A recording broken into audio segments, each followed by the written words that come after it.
What if everything you thought was, celebratory was actually holding you captive? Mm. Seriously, what if letting go of the familiar, the comfortable, was maybe the only way to truly live? Deep questions. Really deep. They really are, and they aren't just philosophical musings for a quiet afternoon.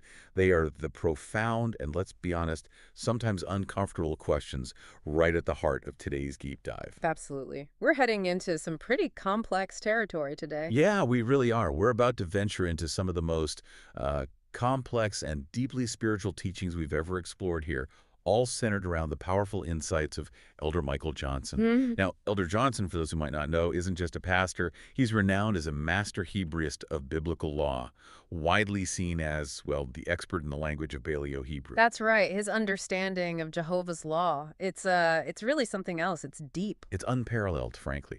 And as we'll discover, it really demands a profound spiritual understanding from you, the listener, to truly grasp its depth. Exactly. His teachings aren't just, intellectual exercises you mull over. They ask you directly to reconsider foundational aspects of your life. Everything from how you celebrate Right. to how you understand commitment, relationships, even life and death itself in a spiritual sense. It's definitely a challenging journey, Yeah.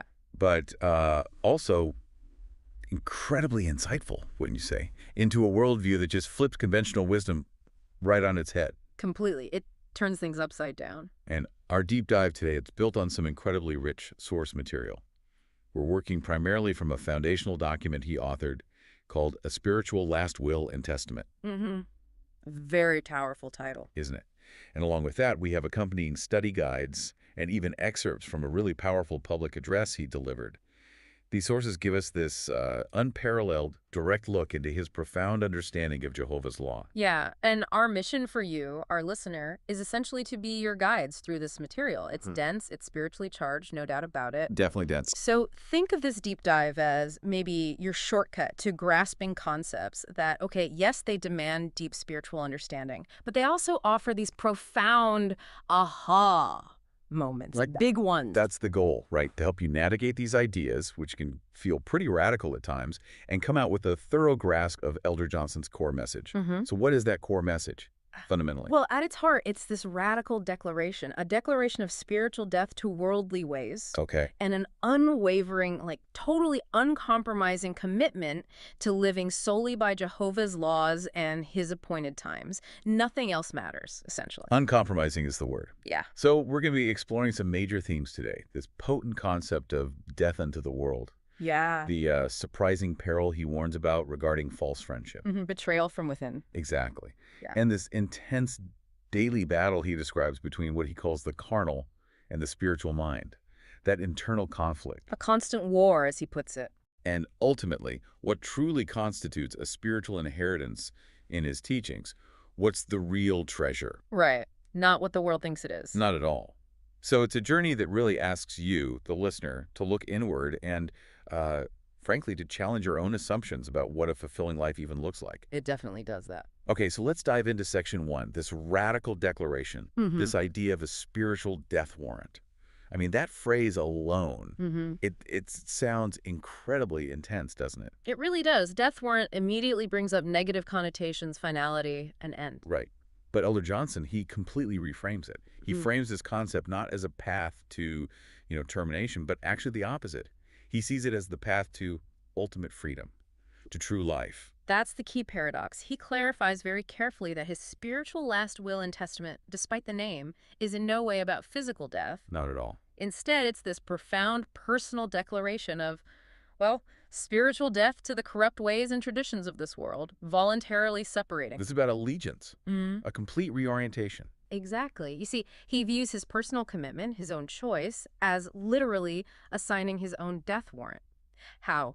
By forsaking the celebrations of the heathen and choosing thy appointments over the times and traditions of men. Forsaking the celebrations of the heathen. That's a strong phrase. It is. And for him, this isn't about loss. It's not about giving something up or suffering. It's the only pathway, the exclusive route to true life and genuine freedom. And that freedom is found only in Jehovah's law. Only in the law. So it's a deliberate, active choice to separate from what he sees as a spiritually damaging culture. Precisely. A culture that pulls you away from Jehovah. That's a really powerful distinction. So when he talks about death unto the world, what does that actually entail for him, like specifically? Well, it means abandoning all customs, all traditions, basically all ways of life that, in his careful study and understanding, contradict Jehovah's Oh, commandments. nailed them.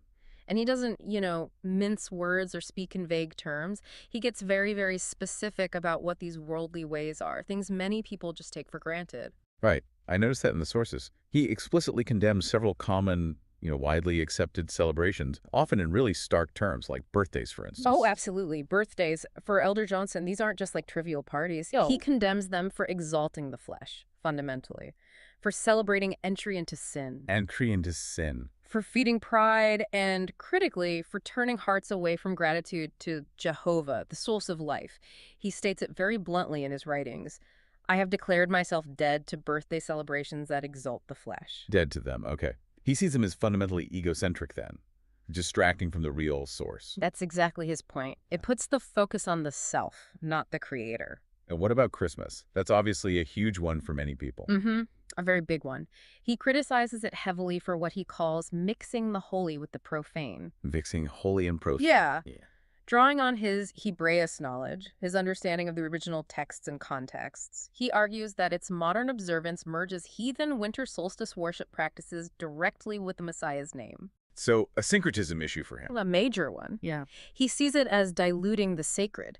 And beyond the historical origins, he also condemns it for promoting covetousness, that intense material desire, and fostering an unhealthy cycle of debt. Right, the commercial aspect. Exactly. For him, it's not just about where it came from historically, but the spiritual compromise that he believes is deeply embedded in its practice today. Okay, so birthdays, Christmas. Yeah. What about Thanksgiving? Does that fall under his critique too? It does, yes. Thanksgiving also comes under his intense scrutiny. He views the common way it's celebrated as perverting true gratitude, turning it into gluttony. Gratitude into gluttony. Yeah. Yeah. And again, that theme of mixing the holy with the profane, he highlights what he sees as profound hypocrisy, taking Jehovah's name in vain by, outwardly blessing the food on the table, while simultaneously, as he puts it quite starkly, cursing neighbors through selfish consumption or maybe through spiritual negligence, ignoring the needs of others while indulging oneself. It's that inherent contradiction he hammers home. The disconnect between the prayer and the practice. Precisely. And Halloween. Yeah. I imagine his stance on that is pretty clear-cut. Oh, absolutely unequivocal. Halloween is condemned in the strongest possible terms. For Elder Johnson, it's about actively communing with darkness, Communing with darkness. delighting in horror, mocking death and judgment, things that should be treated with utmost seriousness and reverence, and he believes it overtly opens doors to demonic influence. Wow. Okay, so no gray area there for him at all. None whatsoever. It's a celebration he sees as diametrically opposed, completely counter to the spirit of Jehovah. Does he mention any others? No. Other, maybe less prominent holidays or customs? He does. He goes on to briefly mention other practices he calls heathen ways that he believes lead down that same path of spiritual contamination. Like what?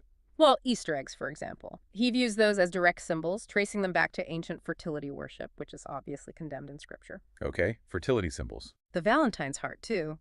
He connects that symbol directly to Roman heathenism, to practices he argues directly contradict Jehovah's pure worship. Right, origins matter greatly to him. Immensely. New Year's revelries, he ties those specifically to the Babylonian calendar, a system he sees as completely unaligned with Jehovah's own ordained times and seasons. So even the calendar matters. Oh, deeply. And even things like Mother's Day and Father's Day. He sees these as forms of human exaltation, elevating man or woman above the true creator who deserves all praise. Interesting. So the common thread in all these condemnations for Elder Johnson, it's always this dangerous deviation from Jehovah's commandments, right?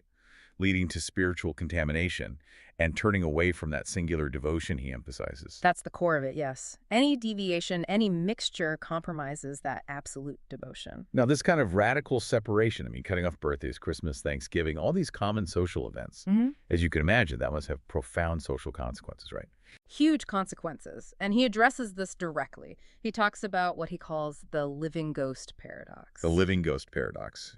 He explains that those who really embrace this deep, uncompromising separation from worldly ways will often be regarded as, well, extreme Uh, or s- legalistic, Yeah, I can see that happening. even by their own kinsmen, their own friends and family. They might find themselves ostracized, misunderstood, maybe even mocked. A very lonely path, potentially. It can be. But here's the kicker, the profound paradox Elder Johnson insists upon. He says, and this is a direct quote, "I have never been more alive than in this death unto the world, never more free than in this bondage unto thy law." Wow. More alive in death, more free in bondage. That's powerful. Isn't it? He describes becoming as a living ghost among the spiritually dead, meaning you're physically present in the world, but crucially you're absent in heart from its worldly festivities, its values, its celebrations. Present in form, absent in heart. Exactly. And this, he argues, creates a consistent spiritual tension. It's that state of being in the world, but absolutely not of it. It's a challenging, almost isolated, but ultimately liberating spiritual existence, in his view. It's fascinating, isn't it, how he completely redefines life and death. He doesn't just flip the conventional understanding, he sort of demolishes it and rebuilds it entirely from a spiritual foundation. That's a great way to put it.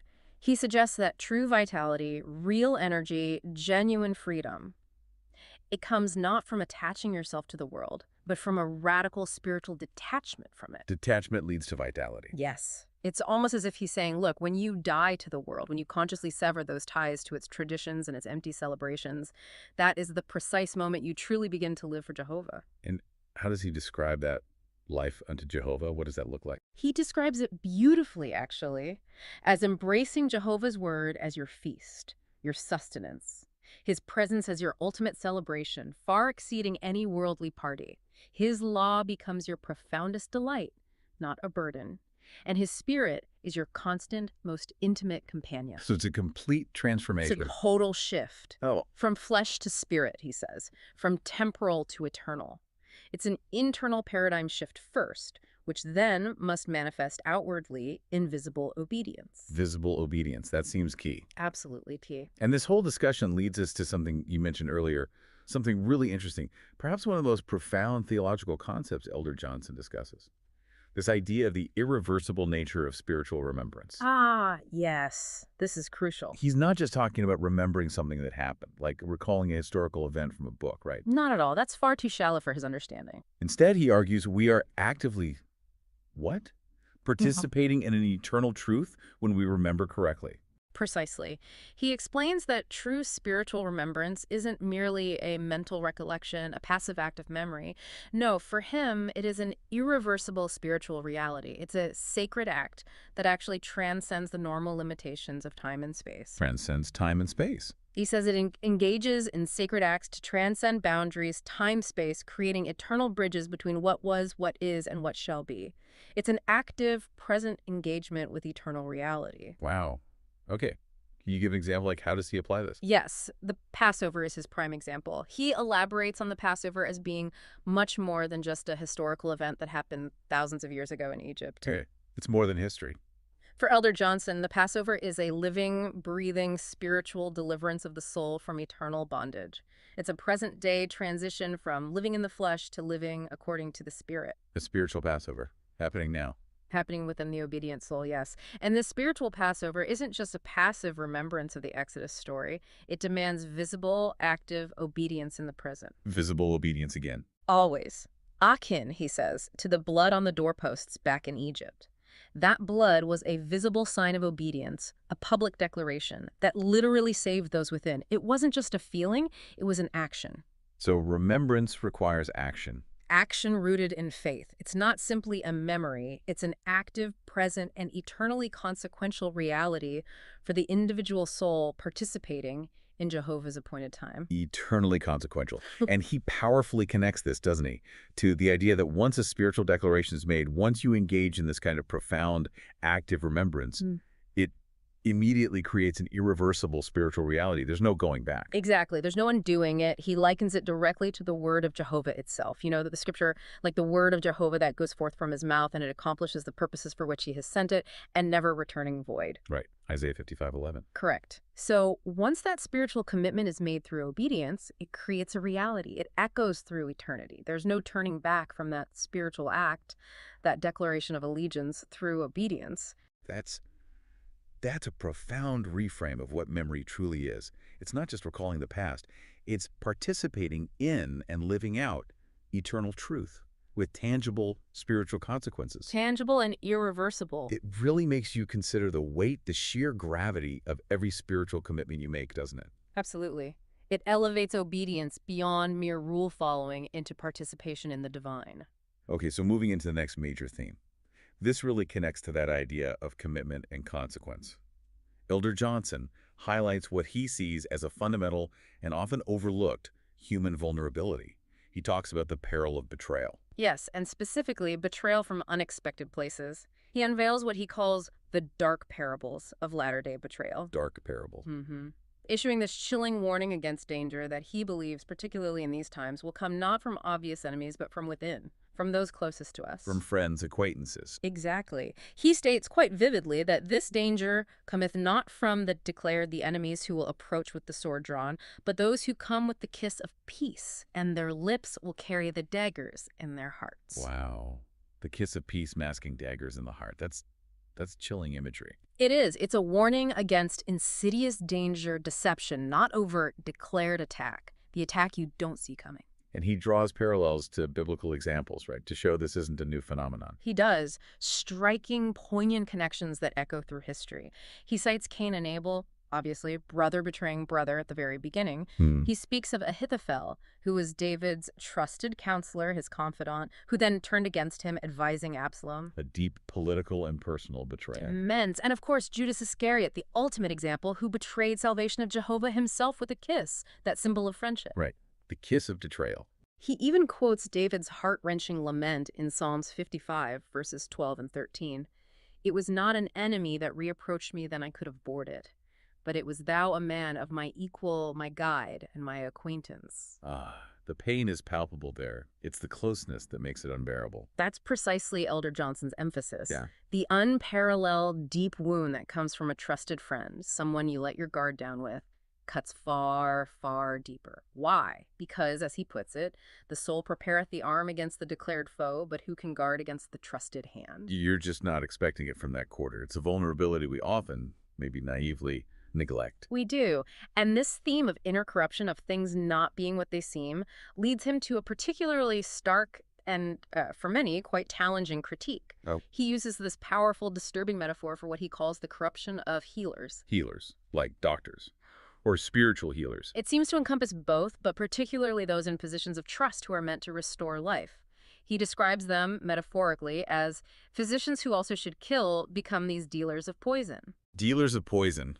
Wow. He argues they transform, sometimes unknowingly perhaps, into instruments of spiritual death. It's a shocking inversion. Who are these healers he's referring to? He says these are those who were called to bind up the brokenhearted, to heal the sick, to raise up the fallen, have become the priest of Baal who cuts themselves, leading the people down to destruction gates.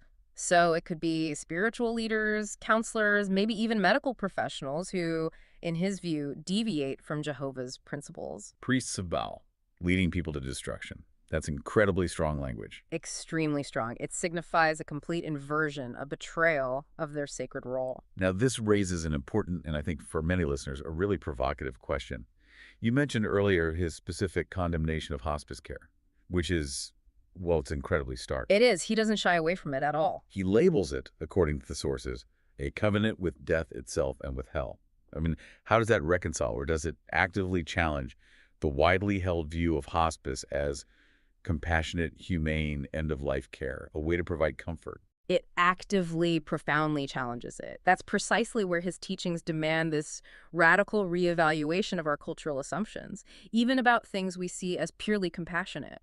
So he's not just criticizing medical practice in some superficial way. No, not at all. He's operating from a deep spiritual framework where certain human interventions, even those that seem benevolent on the surface and are widely accepted, can unknowingly become these instruments of death if they bypass or contradict what he understands as Jehovah's ultimate principles of healing, life, and timing. Okay, so it's about overriding Jehovah's will, potentially. That seems to be the core of his concern. He references Sirach 38:4, acknowledging that Jehovah created medicines out of the earth. Healing agents are from Jehovah. Right. But he argues, men, in their pride, in their desire to control life and death, have perverted the sacred gifts of healing and restoration, turning remedies into instruments of death, making poison into what should give life. So hospice, in his view, falls into that category, a perversion of care. It appears so. He seems to see it as representing perhaps a forfeiture of faith in Jehovah's power to heal, or maybe an acceptance of death outside of Jehovah's appointed time and manner, thus becoming, in his stark terms, a covenant with death itself. Choosing to end things on human terms, not Jehovah's. That seems to be the implication. It's a profound accusation against the misuse of what was meant for good, turning it into what he perceives as spiritual poison.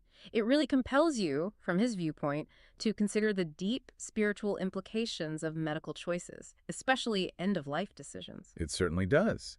And to illustrate this kind of insidious corruption, how betrayal develops, Elder Johnson actually outlines this chilling step-by-step progression, a 6-stage process for how a friend can transform into an enemy. Yes, he does. It's quite detailed. He emphasizes that betrayal isn't usually some sudden event, but a gradual descent, often starting very small. Okay, what's the first stage? Stage 1, he says, is the small seed of doubt. Just a tiny thing, subtly planted by the adversary, the enemy, in the garden of the heart. It might be so small you barely even notice it's there. A little question, a slight suspicion. Okay, a seed of doubt. Then what? Then, if it's not dealt with, this small seed grows. It develops into the bitter root of jealousy. Stage 2. Jealousy. Yes. He describes it vividly. When the friend behoardeth his companion's blessing, his eye becometh evil because the other is good. Seeing someone else succeed or be blessed triggers resentment instead of joy. That's a dangerous turning point. Very. And this unaddressed jealousy, this bitterness, then festers and leads inevitably to stage 3, the swelling of pride. Pride, the root of so many issues. Indeed.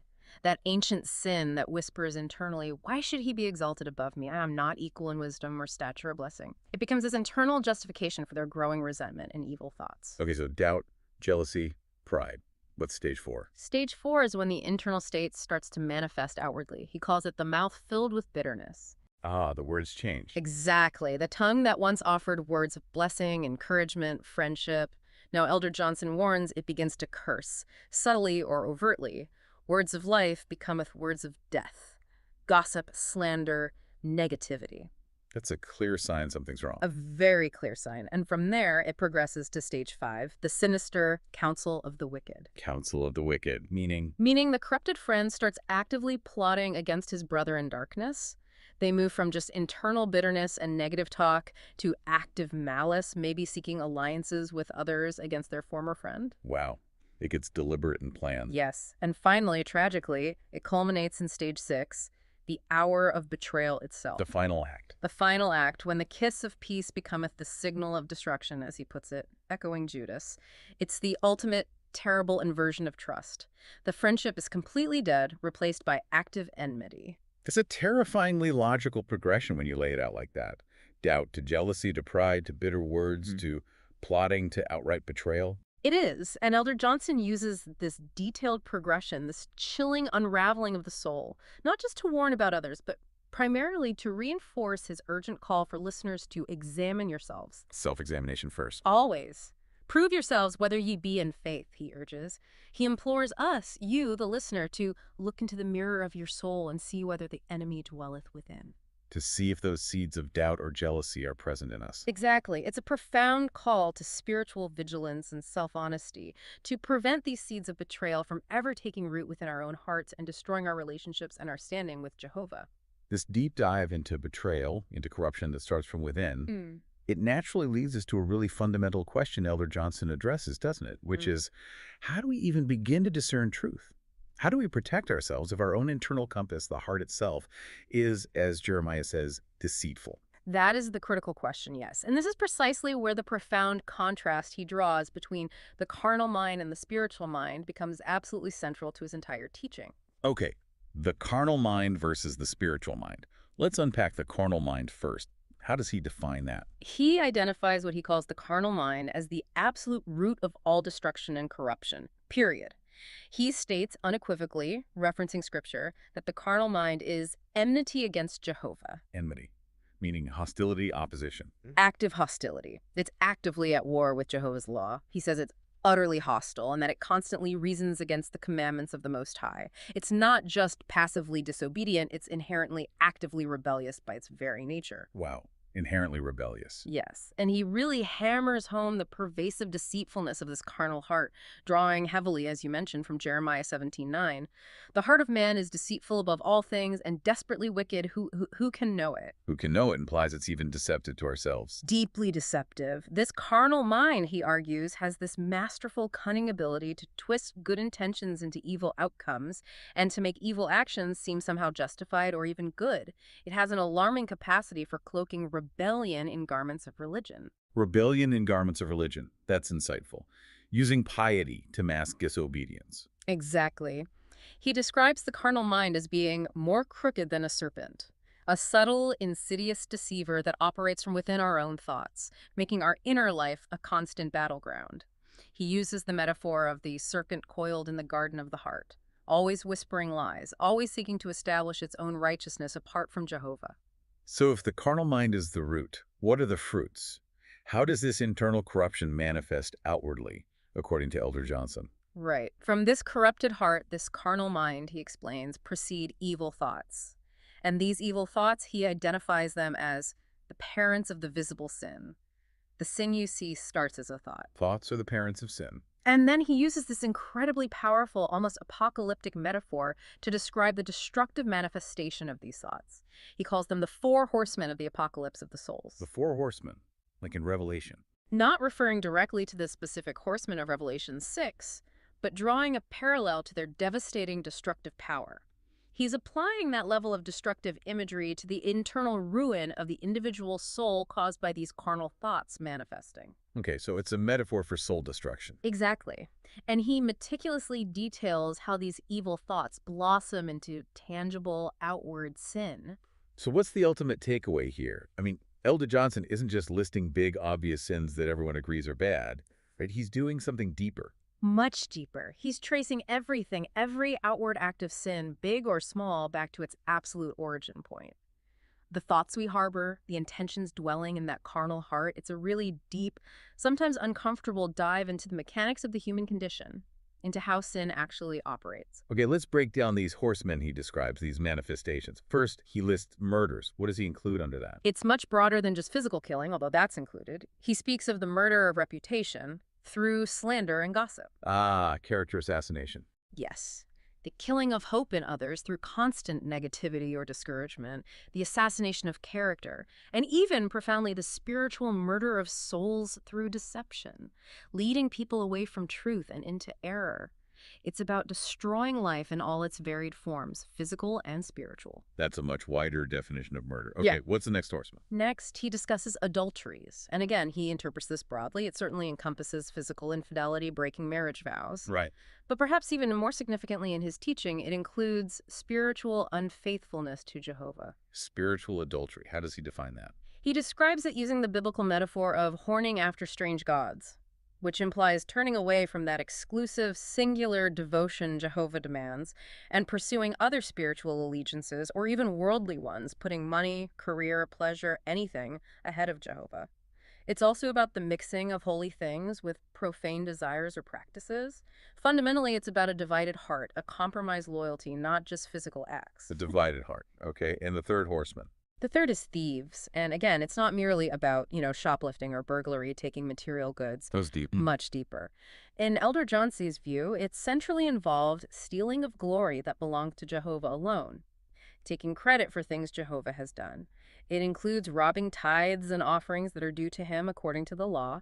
It involves stealing truth by misrepresenting it or hiding it, and perverting judgment for personal gain, essentially stealing justice. Stealing glory, tithes, truth, justice. Wow. Okay, and the fourth. The fourth he lists is false witnesses, bearing false testimony. This includes, obviously, lying about neighbors or in legal settings, but he elevates it, bearing false witness against Jehovah himself. How can one bear false witness against Jehovah? By attributing him words he never uttered, misrepresenting his character or his will, twisting scripture, denying his power or his judgment, basically lying about God, and of course lying about your neighbor falls under this too, distorting truth in any form that harms another or dishonors Jehovah. Okay. Murders, adulteries, thieves, false witnesses. Does he mention blasphemy separately? Yes, he lists blasphemies as well, often considered alongside false witness but distinct, and he considers these perhaps the most abominable of these manifestations. What does he include in blasphemy? It includes speaking evil directly against Jehovah, denying his very existence or his sovereignty, reviling his sacred laws, calling them outdated or burdensome, and most grievously, according to Salvation of Jehovah's own words, speaking against the Holy Spirit.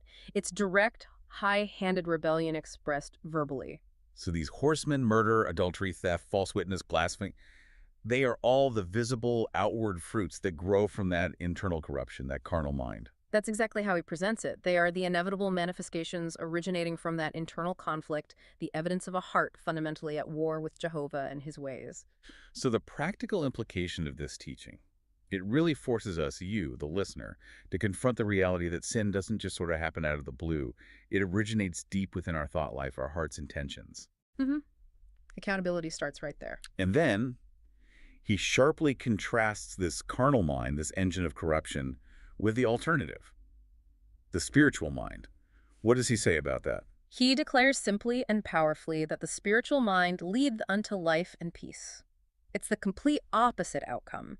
This spiritual mind, he explains, is what allows a person to find and walk that narrow path that few will be there and the few that will find it. The narrow path of life and peace. Yes, it's the path of intentional alignment with Jehovah's will, empowered by his spirit, operating according to his law. And he's very clear there's no middle ground, right? No blending the two. Absolutely clear. He reiterates with total conviction that there is no middle ground, none, no neutral territory between these two ways of thinking and living. You can't have a foot in both camps. It's one or the other. One or the other. One either serves Jehovah or one serves Mammon, which represents worldly wealth, influence, the entire system opposed to Jehovah.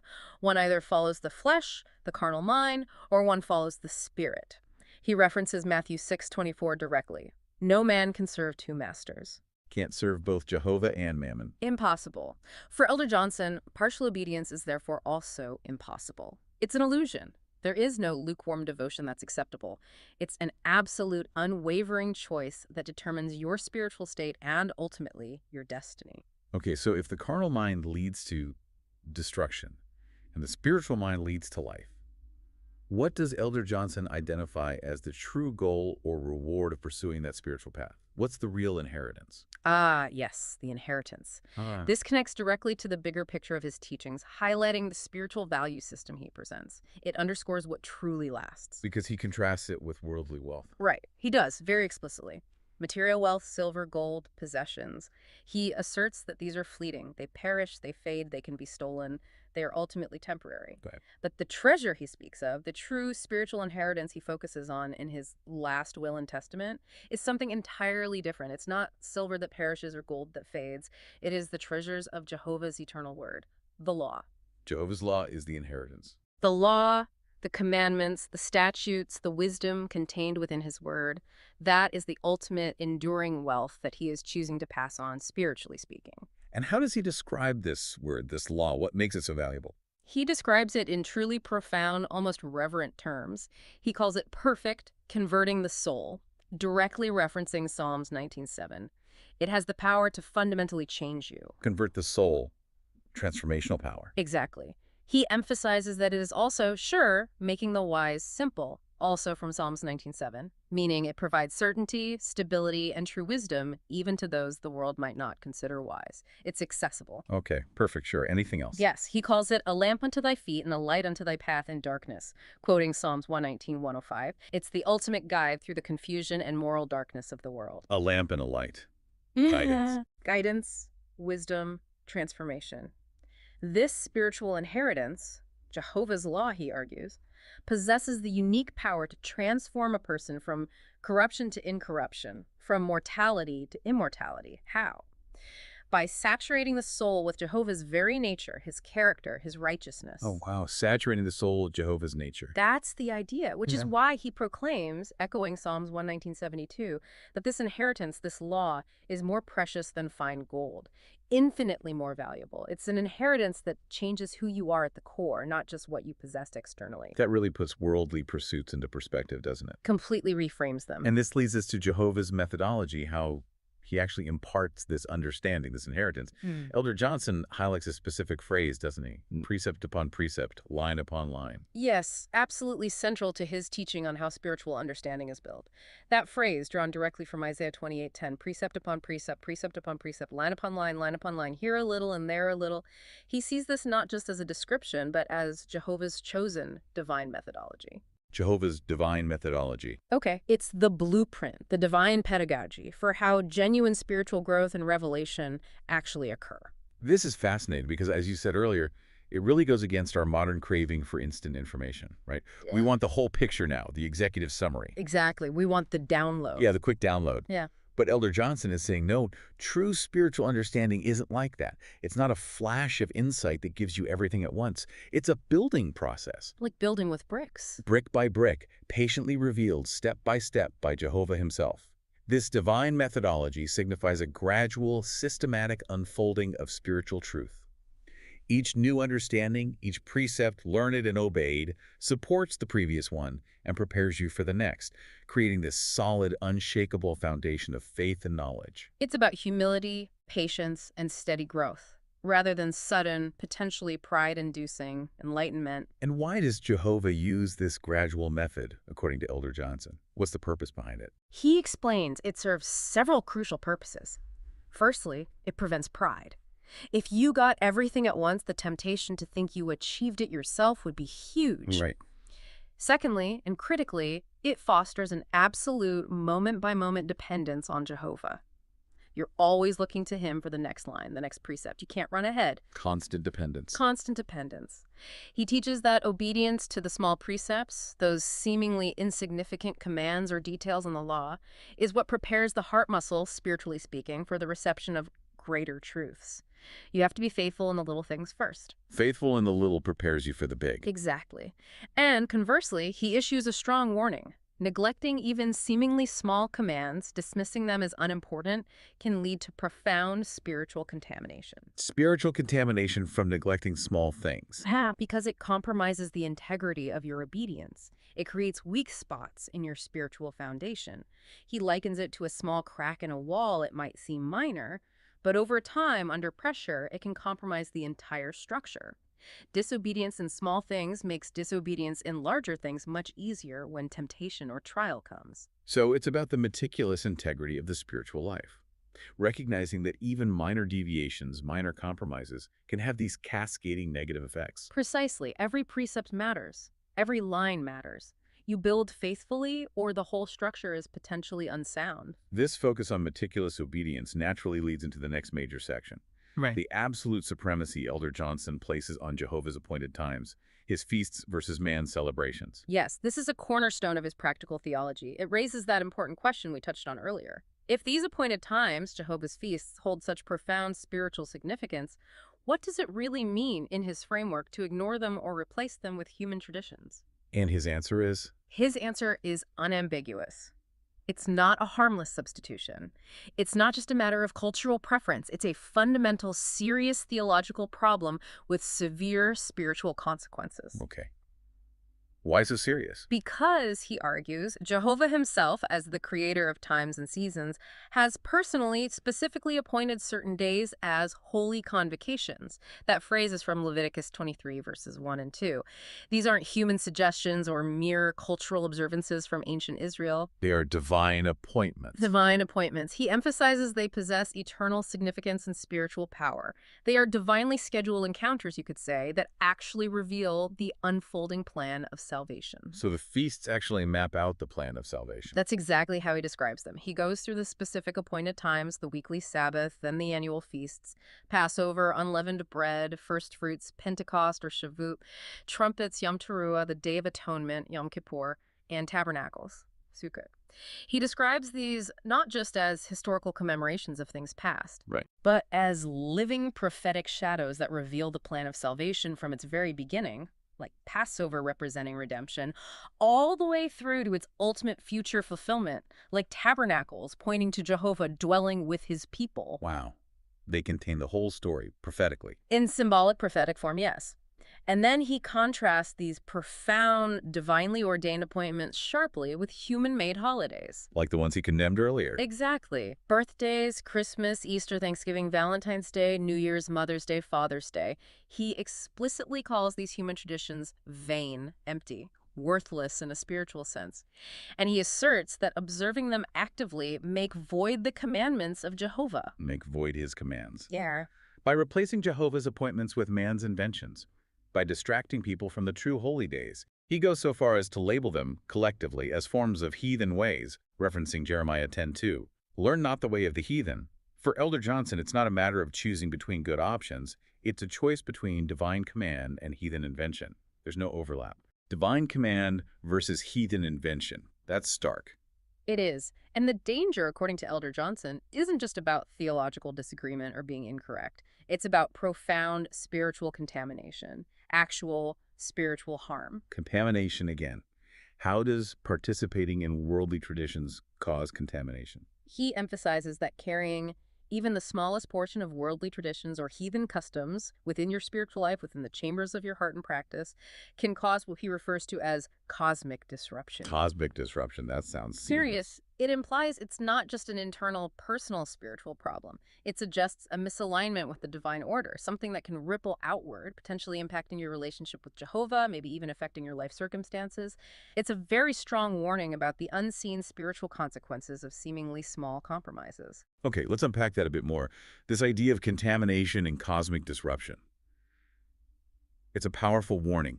He's essentially saying that even what might seem like a small compromise, maybe just attending a Christmas party out of politeness or celebrating a birthday quietly, can potentially open a spiritual door to much larger issues. That appears to be exactly his point. It's a powerful caution about how easily, maybe even subtly, we can drift from pure, unadulterated worship into syncretism, into mixture. And he sees this participation, this mixture, as a breach in the wall, right? Yes, exactly. A breach in the wall of spiritual separation that Jehovah commands his people to maintain.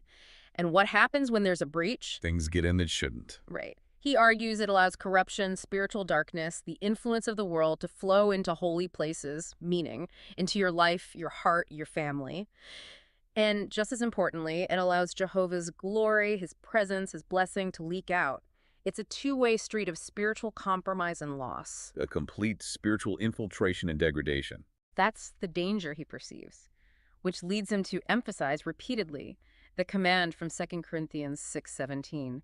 It's absolutely central to his entire message of separation. What does that verse say? It says, "Come out from among them, and be ye separated, saith the Lord, and touch not that unclean thing, and I will receive you." Come out, be separate, touch not the unclean. For Elder Johnson, this is not allegorical or merely internal. It means absolutely no mixture of holy with profane in your actual practices.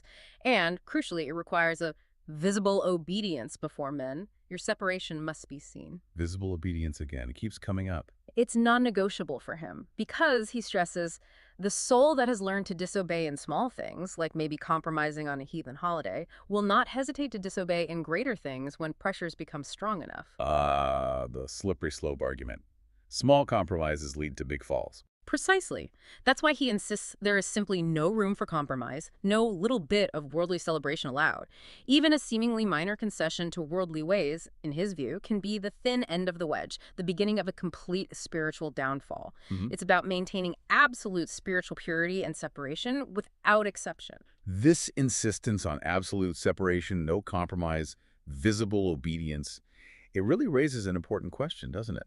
About the sheer cost of true devotion, according to Elder Johnson's teachings. It absolutely does. He is articulating a path that demands total, absolute, uncompromising commitment. It leaves absolutely no room for divided loyalties, for trying to please both Jehovah and the world. No middle ground. Zero middle ground. He powerfully reinforces this again and again. There is no middle ground in spiritual matters. Yeah. You cannot be neutral. One either serves Jehovah with everything they have, or one serves mammon. Mammon meaning Worldly wealth, power, status, the entire system and values of the flesh that stand in opposition to Jehovah. One either follows the flesh, the carnal mind we discussed, or one follows the spirit. It's binary. And he references Matthew 6:24 again here. Yes. No man can serve two masters. For either he will hate the one and love the other, or else he will hold to the one and despise the other. Ye cannot serve Jehovah and mammon. It's the core principle defining his worldview on commitment. You must choose. And this unwavering commitment, he explains, sometimes requires incredibly difficult choices, even regarding family. Yes. This is perhaps one of the hardest aspects of his teaching for many. It requires a radical rejection of loving family more than Jehovah. He directly quotes the words of salvation of Jehovah in Matthew 10:37. He that love his father or mother more than me is not worthy of me, and he that love his son or daughter more than me is not worthy of me. Wow. Putting Jehovah before even parents or children? Yeah. That's radical love. It's the definition of first commandment love. Absolute priority.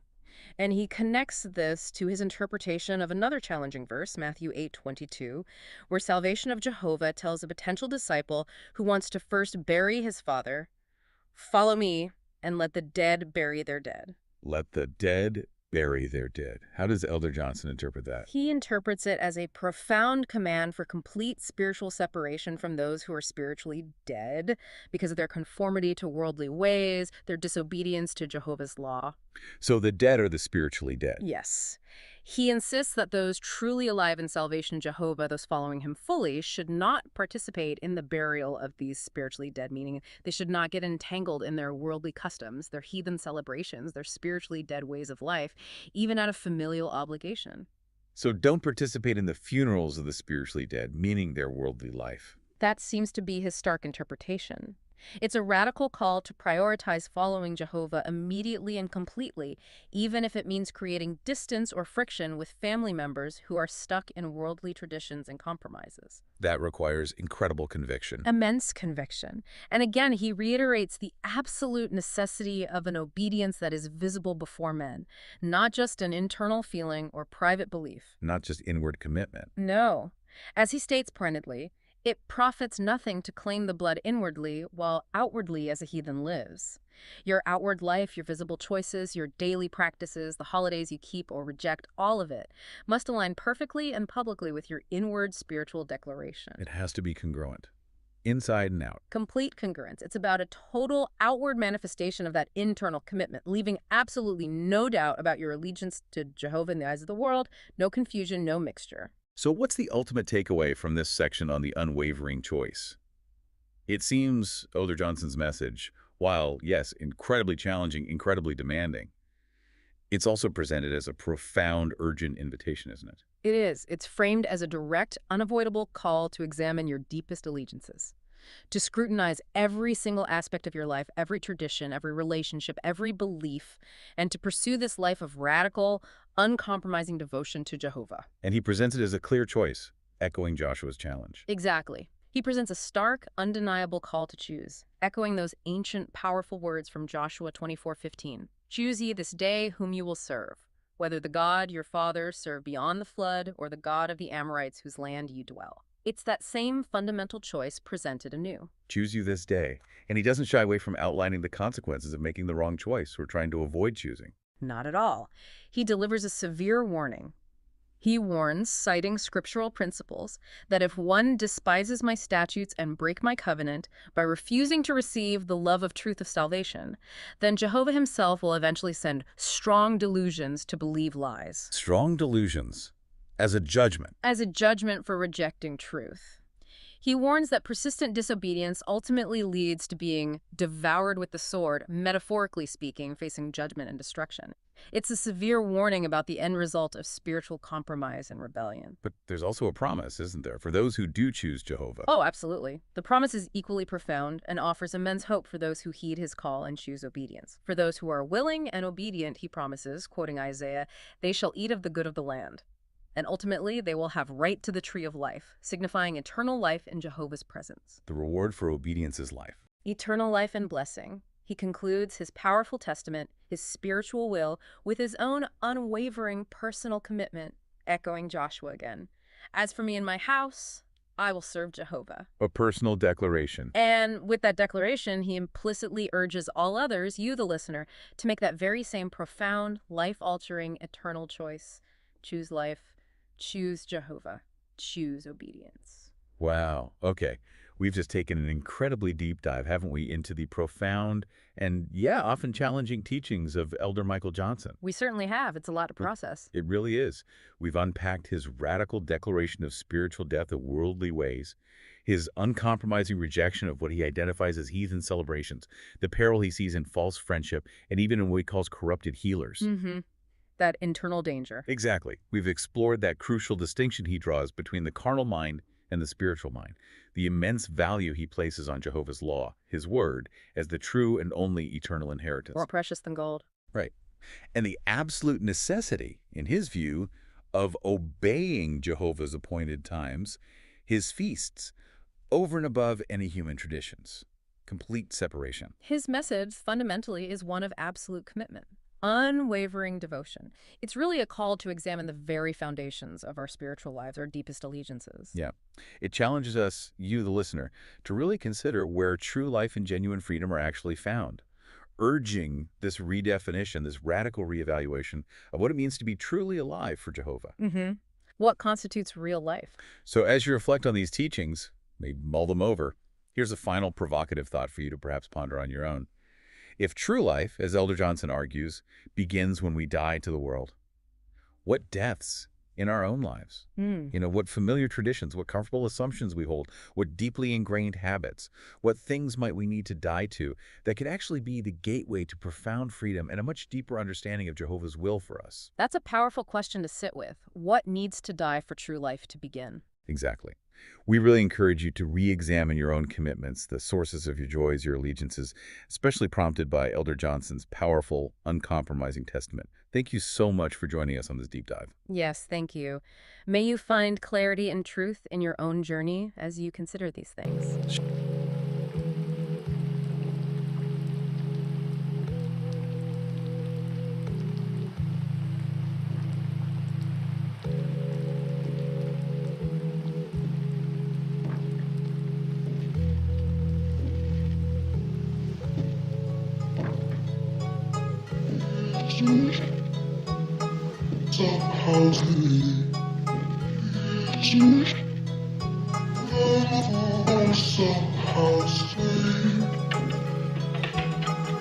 Somehow